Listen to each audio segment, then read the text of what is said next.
मोदींची भाजप राहिलेली नाही आहे, ते राणेंची भाजप ठेवलेली आहे, लक्षात ठेवा. आणि एकच गोष्ट मी तुम्हाला सांगतो की यांनी एवढी पापं केलेली आहेत की ज्या ज्या ठिकाणी जातात त्याची सत्ता जाते. बाळासाहेबांनी एवढं मोठं उदाहरण केलं आणि यांना मुख्यमंत्री नेमलं, ताबडतोब शिवसेनेची सत्ता गेली.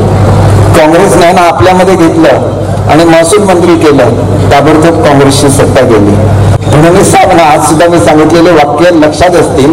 माझी काय मोदी साहेबांची एवढी ओळख नाही, परंतु पुढचा धोका मोदी साहेबांना सुद्धा होऊ शकतो एवढं मात्र मी तुम्हाला सांगतो. हे आपले शालेय शिक्षण मंत्री केसरकर साहेब यांच्यापासून पोरांनी काय शिकायचा? पलटी कसा मारायचा, पहिल्यांदी आणि आता. मी एका कोकणाच्या नेत्याला पराभूत केला, आता असं दुःख आहे आणि त्याची भरपाई जर मला त्यांना पुन्हा निवडून आणण्यासाठी खारीचा वाचा उचलता आला, राणे साहेबांसारखा फायटर एकदा जरी खासदार म्हणून या मतदारसंघाचा गेला तर मला आनंद आहे. माझ्यासारखी गोड बोलणारी जीभ आहे का अख्ख्या गावात कोणाची?